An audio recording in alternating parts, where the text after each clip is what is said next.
So now I'm going to take my pistons. I actually just did, I put a piston in number 1 cylinder, which this is number 1 because it's flipped over.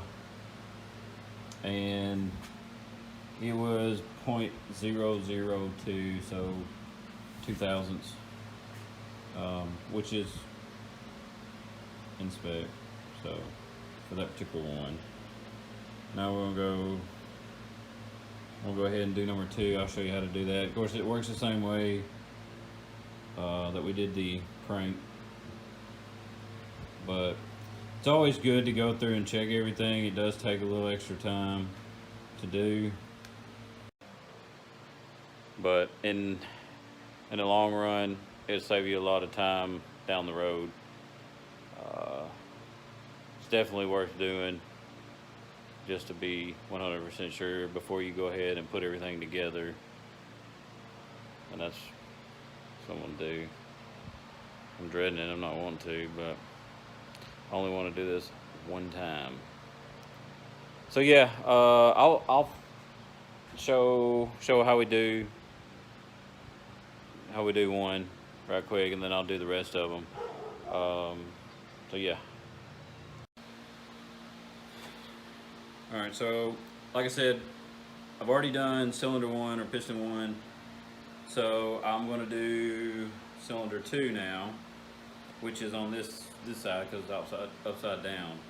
Now I'm not putting any grease or assembly lube on here because I'm not going to turn anything. I'm just going to bolt it down and torque it to spec. So I don't have any rings on here either, and it makes things a whole lot easier when trying to put it in the cylinder. You don't have to compress the springs or anything. So let me slide over here and work this up through the cylinder.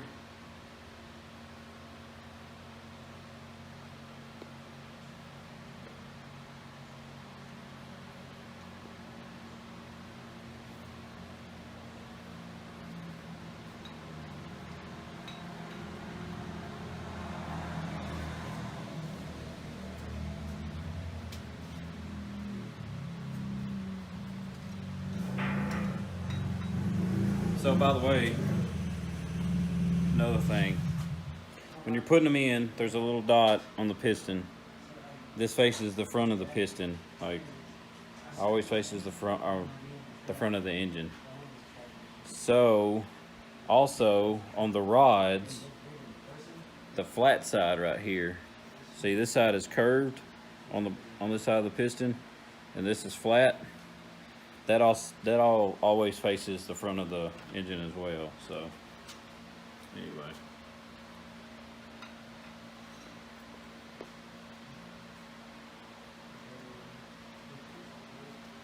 let's add this in here.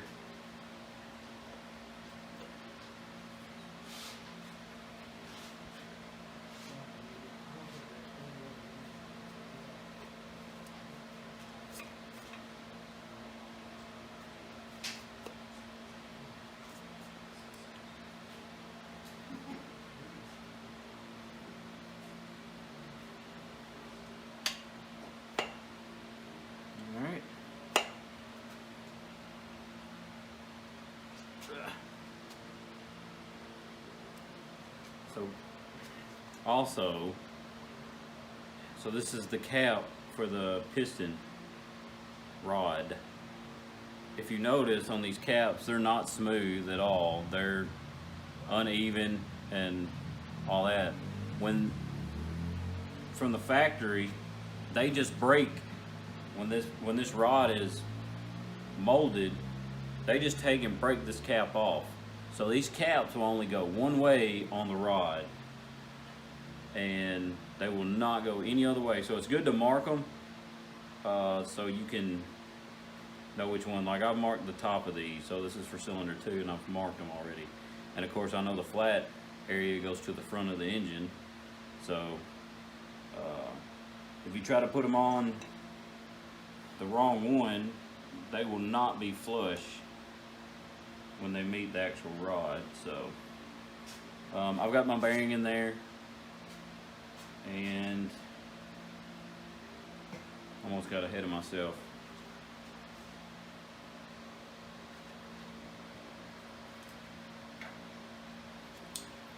We'll take some plastic gauge and just cut off a piece.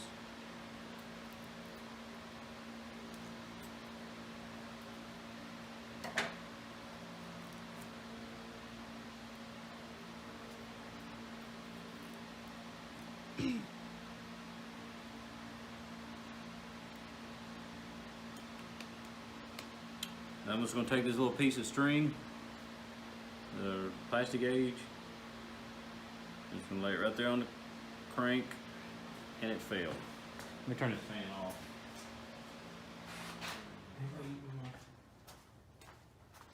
Let's see if I can find it.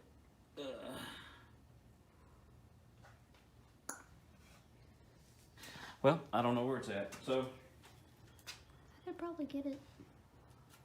I'm gonna cut another piece. Be okay.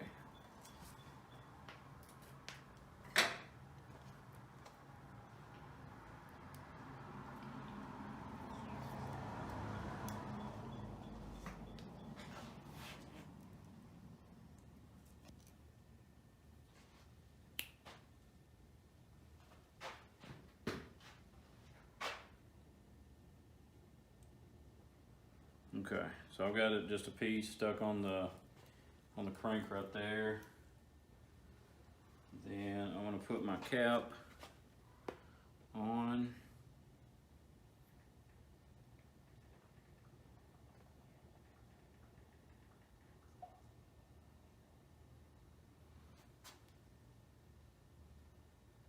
And I'm using Arp Rod Bolts.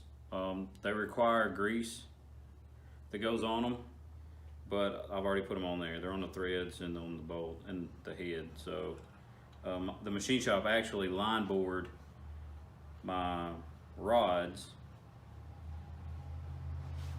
because when you use Arp bolts, they tighten down tighter than the stock bolts. So what happens is the center of the bearing gets pulled tighter toward the crank because they're torqued tighter. So what you need to do is have, if you use Arp bolts on the rods, then you should have your rods line bored. Now, I've seen and read online that that's an argument that some people say you do, some people say you don't. I mean, all the research that I've done, it just makes sense to have them line bored, because, I mean, it is tighter, that the bolts are tighter when you tighten them down. So, but anyway, I did it. You can do what you want to with your engine, but I went ahead and did it on mine. But anyway, he went ahead and put the grease and stuff on the bolts when he line bored it. So now I need to get my torque wrench. So Arp bolts are torqued to 40 foot-pounds. So we're going to torque these to 40 foot-pounds.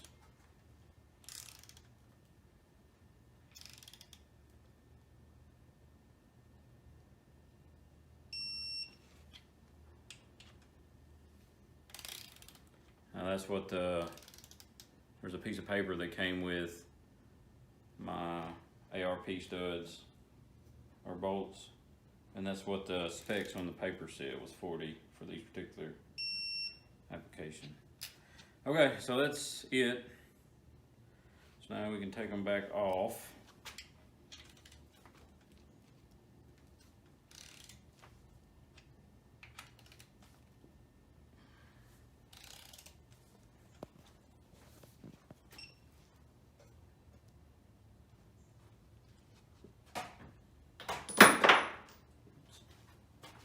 Oops.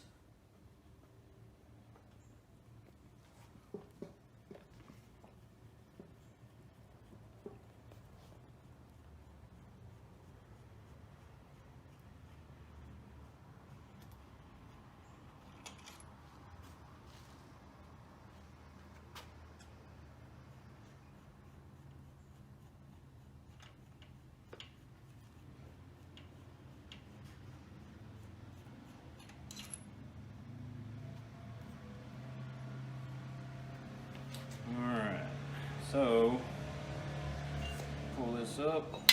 Just don't let your piston fall through, like, because it doesn't have any rings on it, so obviously it's just kind of sliding in and out of there.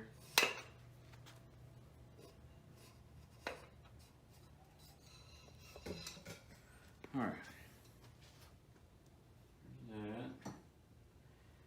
And so now we can take, can you see that pretty well, maybe? I don't know. Yeah, you see that line.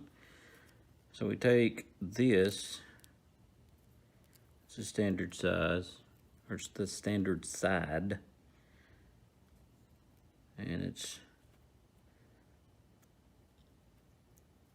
thinner than 0.015, and I'm gonna say it's 0.002. It's about the thickness of that one as well. So you can go over here to the crank and check it. Of course, the plastic gauge just leaves a little line here, and you just match it up, and yeah, 0.002. So 1 and 2 is within spec. So now I'm going to do the rest of them to make sure they're all good, and of course I got to make sure you clean your plastic gauge off your crank and your rod bearing before you put them back together.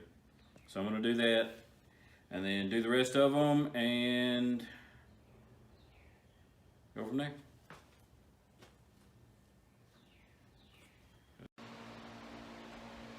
All right, so I've got all my rods checked with plastic gauge. Every single one of them come out to 2000s, which is within spec. So we're good there. Now I am gapping my rings. So if you don't know, if you have a engine that's running turbo or supercharger of some sort,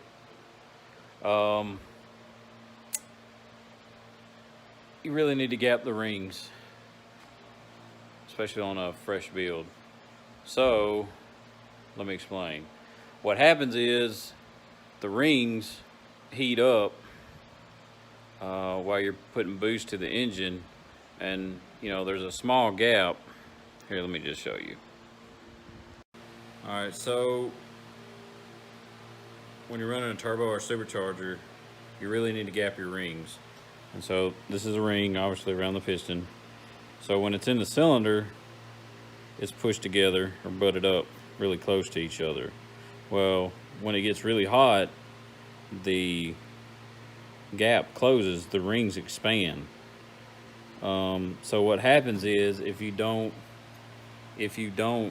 gap them, a lot of people will have where the ring, well, they'll butt each other or butt up against each other, and then when they do, they'll break the top lip of the piston off. And so we don't want that. Now, I've done some research, and some people say 26 to 28 thousandths is a good ring gap. Now, obviously, the bigger the ring gap you go, the more blow-by you're gonna have. Some people do like 26 thousandths on the second compression ring, and then the top one do like 28 thousandths. What I'm gonna do is I'm just gonna take, and I think I'm just gonna go with 26 thousandths on top and bottom. I've seen people do that too, and have no issues with it. Like, I'm not throwing hella boost to it. Maybe, I don't know, but I don't plan on throwing hella boost. I don't know, I'm 15 pounds, maybe 16 pounds. If I can get 15 pounds of boost, I think it'd be okay.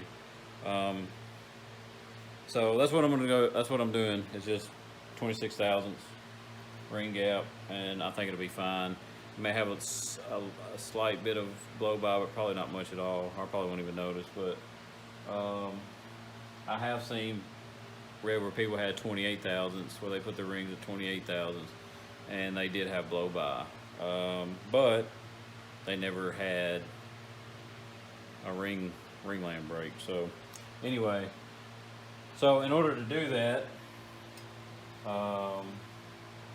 this one has already been gapped, and I've started on a couple others, but I'll show you right quick how to do it. So this is a just top compression ring. Now what I've been doing is, once you put this in the cylinder, I just put the gap right here on the bottom, and like that.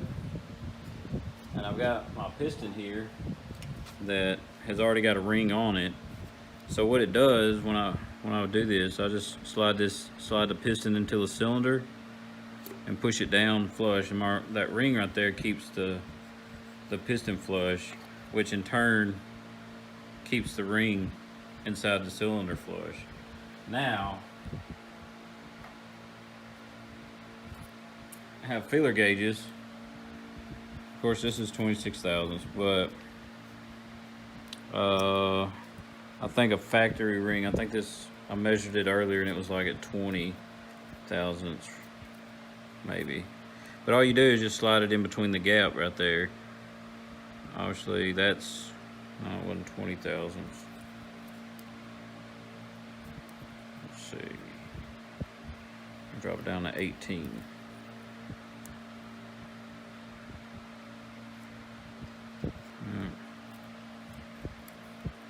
This particular one's probably going to be, yeah. So that ring gap is 19 thousandths, and that's factory. So, and obviously, if it was a naturally aspirated engine, it would be okay, but they would be okay to run that. But I want to go up to 26 thousandths. So obviously that's at 19. So I take my ring out and I take it over here to a ring grinder. This little wheel right here, and all you do is slide it up against there and you turn this little wheel and it just grinds the edge of the ring down. I really need to bolt it down or something, but so it wouldn't move as much. All you do is just turn the wheel and grind the ring down.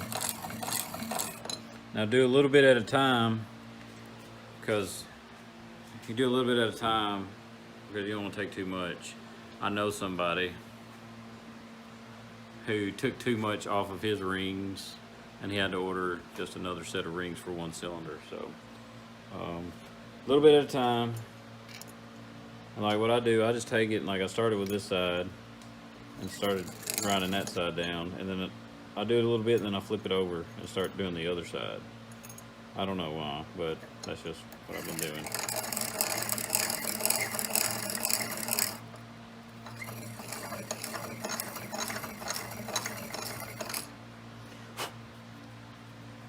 So then we stick it back in there.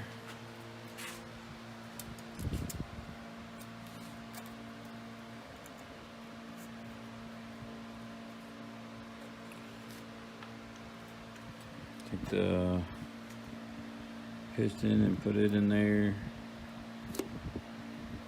Center the ring inside there up. And then we take our feeler gauges. So obviously we're at 19. And that's pretty loose, so let's see where we're at.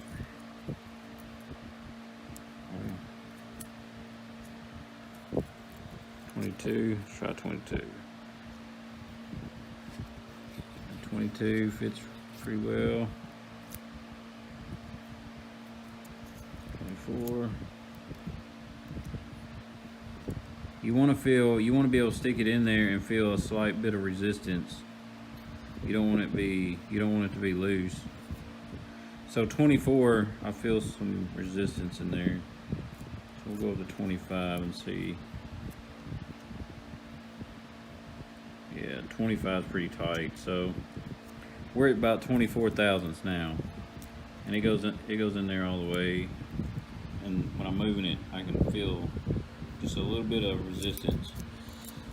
So we're still not there yet. So I'm gonna take this back out, put it back on here.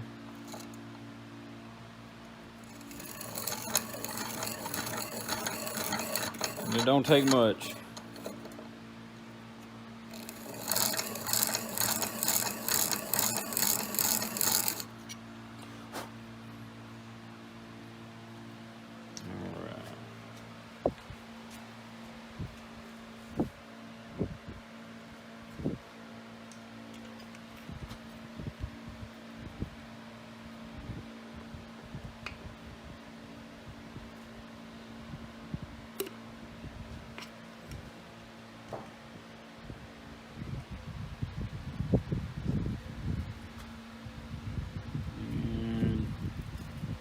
See where we're at now.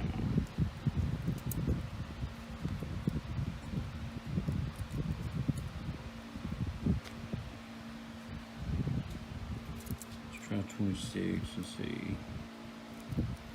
Yeah. See, that's perfect. Like I can move it a little bit, but I feel just a slight bit of resistance when sliding that back through there. So we're good. That ring's good. And so that's all you do. Now, you determine whatever you want to set your rings to, your ring gap to. Like I said, I've seen it all over internet where people do different thicknesses or whatever, but I'm going with 26 thousandths on both compression rings, and I think that'll be okay. So I'm gonna do the rest of the rings, which is very time consuming, but gotta do it one time and one time only. So we'll go ahead and get this knocked out, and then we'll put some pistons in. I'm gonna put the rings on the pistons.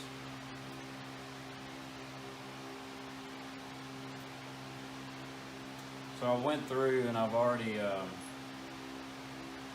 cleaned the cylinder really well. I just took brake cleaner and put on a paper towel and just wiped them down really well. And I've got 3 cylinders done already, but I was just jamming to some music and working, so I figured I'd stop and show y'all how to do this. Alright, so you got 3 grooves. Your bottom groove is your oil rings go here, and then your compression rings go on the top 2. Of course, this box is labeled. Most rings are to tell you which groove they go in. So anyway, this is goes on the bottom groove. This is part of your O-ring. Hang on.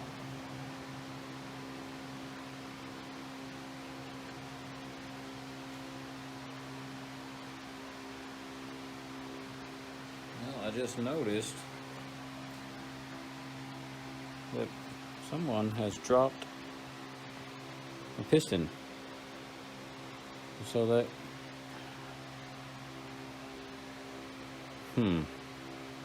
that was not I.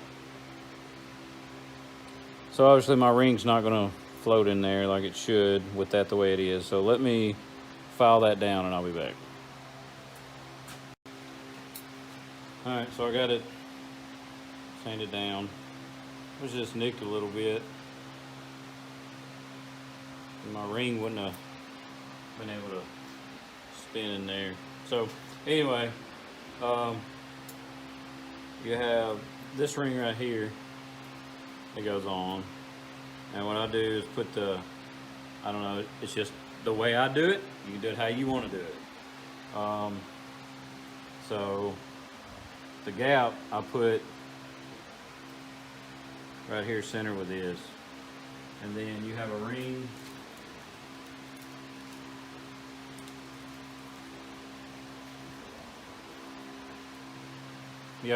that goes on below this and above it. Some rings are marked. Of course, this one, it doesn't matter which way it goes. So I mean, I flip it either way. So that goes on the bottom.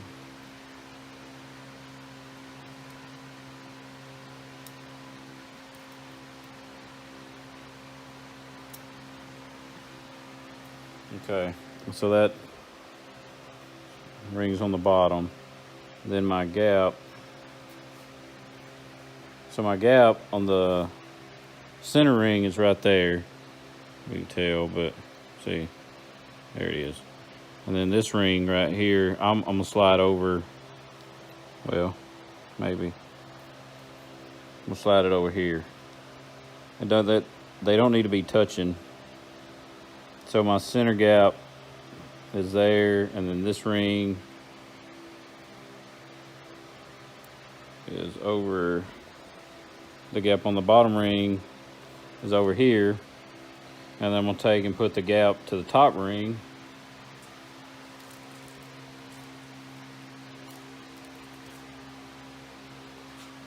Over here on this side. So they're staggered. The bottom gap here, the center gap's here, and then this one's gonna be over here.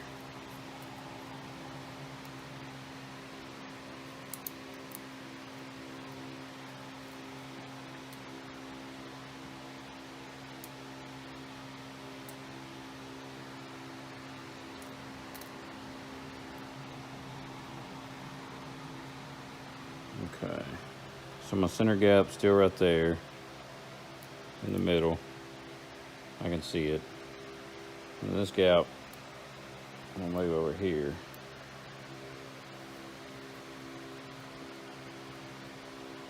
All right, so that gap's there, center gap is there, and the bottom gap is over here. So there, and there. So you don't want them overlapping each other. You want them offset. So that's how the bottom rings will look. And then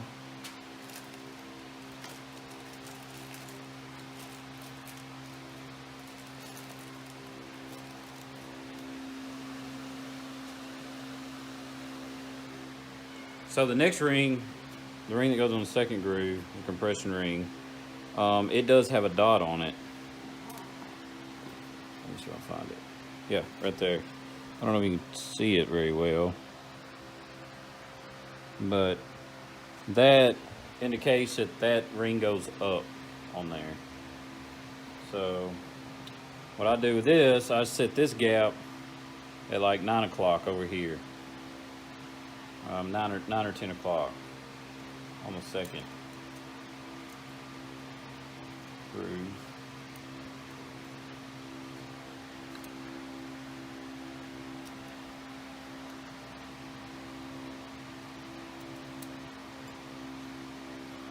Okay. So my center gap's still right there. On this ring, I'm gonna set it at like 9 or 10 o'clock. Doesn't really matter, but somewhere over there. And then my top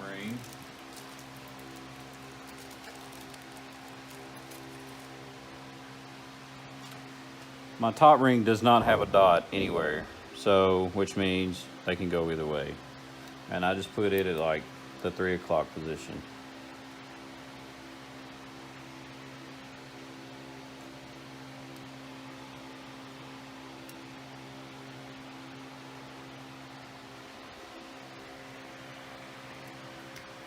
Just work them on, just like so. Oh, another thing is you may have to take and file down. You see, this one's not spinning because it's hung. So if the ring, whenever I filed them down, sometimes you have to take some sandpaper or something and just kind of deburr the end of the ring where you file them down. This thing does not want to come out of here. And you can probably do that before you even attempt putting the rings on, but sometimes they're good and sometimes they're not. So see, that's hung in there, and that's because I got little burrs on them where I ground them down. So I just take a little piece of sandpaper, just get all the burrs off of them.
Yeah.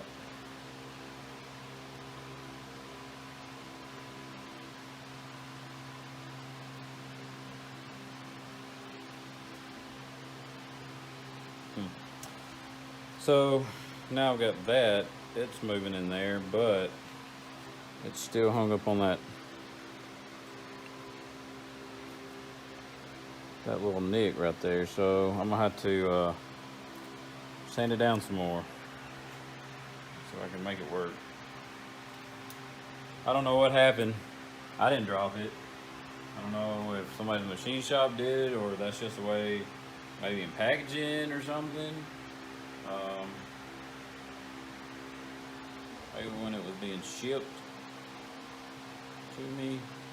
I'm not really sure, so I'm gonna do some more sanding. I'm gonna try to file that down some more. It doesn't look too bad, but I don't know. We file it down some more and we'll be back.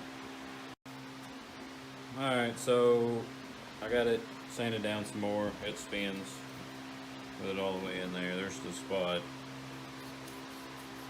I just took some sandpaper and put in between there and sanded the burrs down on that, and now it's good. So alright, so I'm gonna put the gap over here to like 3 o'clock, and this gap on the other side at like 9. So anyway, so that's done. Now take our ring compressor. So obviously with the rings sticking out, you can't put them in the piston, so you need a compressor. And I just happen to have one.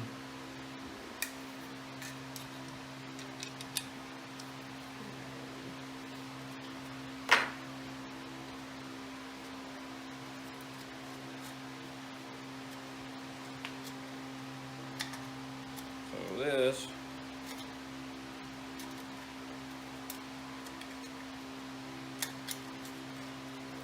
goes over the piston like so. And then tighten it down.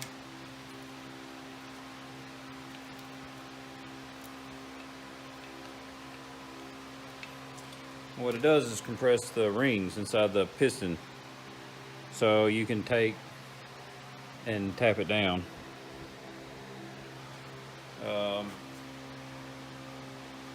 Alright, so that's done. All you do now is take what I'm gonna do is take my oil can and just squirt some oil down in the cylinder. This is going to number 4. And just lube up the cylinder really well. Okay. Of course, like I said, you gotta clean, make sure you clean the cylinder first with brake cleaner or something. I'll take my finger and spread the oil around inside there. Of course, whenever you put your piston in, the rings are gonna pull the oil down.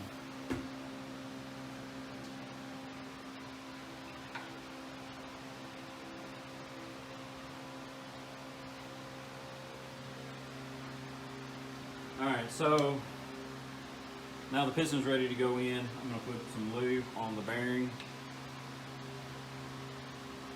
Some assembly lube.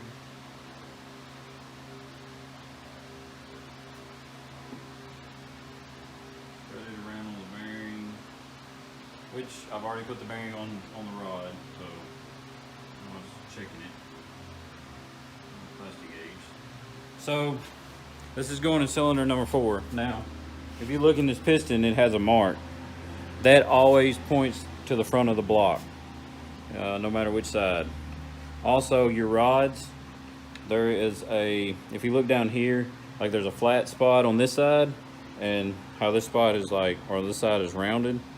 The flat piece on all the rods point toward the front of the vehicle, or point toward the front of the engine as well.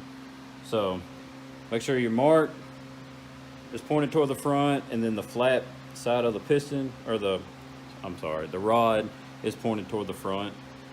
If that's all good, then you can just slide this down inside the cylinder like so. Now, all I'm doing is, of course, you need to make sure that you watch the rod, make sure it doesn't hit the crank down here. But just take the bottom end or the handle of a hammer and just tap it in, and it goes in just like that. Now, when you're tapping this in, be sure to guide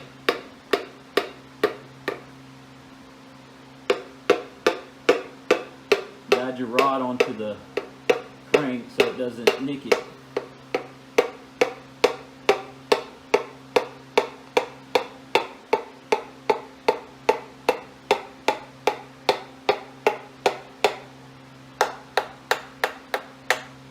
Okay, and it's on there. I got to put the cap on. So another thing to note as well is your rod caps have to go with the rods, the same rod it come off of. If you notice, this is not even at all. This is not machined or nothing. So what happens is, at the factory when they make it, they cast it as one piece, and then they break this cap off. So this cap will only match that rod and no other rod. If you try to put it on a different rod, obviously the surfaces are not flat and they won't meet up. So this rod will only go, or this cap will only go with that rod. And obviously it'll only go one way, because if you switch it, it's not the same either. So anyways, so be sure all your rod caps go back to the same rods in the same direction.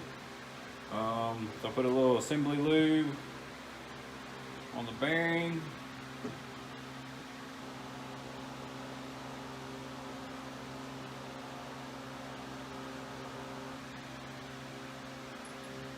And you Put your cap on. Now these are ARP studs, so they already have what's the word? They come with like a little grease or whatever to put on, lubricant to put on the threads in the head. They're already on it, but just be sure that you put them on the studs or bolts before you put them in. So the cap, flat spot, face them forward, and just matches up to the rod.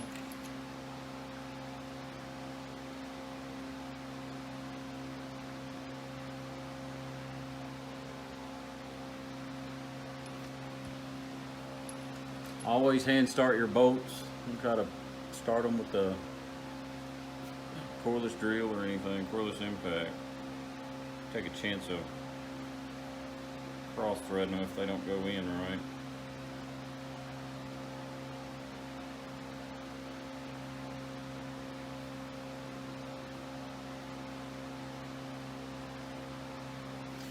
Okay, so those are on, and then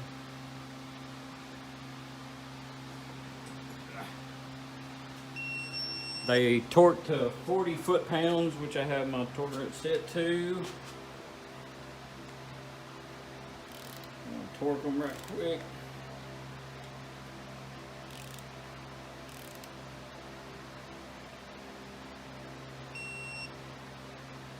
.7.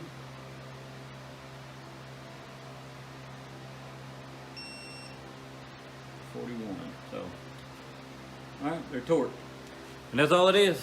So now we got to do the other 4, and we'll be done with that. I'm not going to film it because it's boring, and I just showed you how to do it. So we're going to get them put in, and I'll be back. Got all the pistons in. They are good. Check it out back there. Yeah. So all the pistons and rods are in.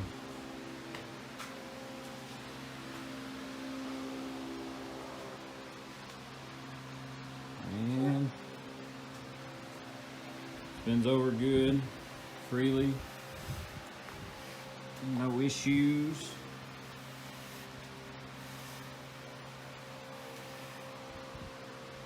So yeah. There it is. Well, that's all for this video.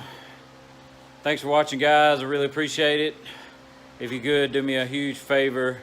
Hit that subscribe button, that like button, if you're digging the video so far. Yeah, so got the bottom end built. Cool, cool. We're gonna put the, we'll get the heads put on, the lifters and all that in the next, maybe tomorrow. Today's Saturday, so hopefully tomorrow evening I'll get the lifters and the cam and the heads put in and all that. But yeah, till next time, man. Catch you on the flip side. Peace.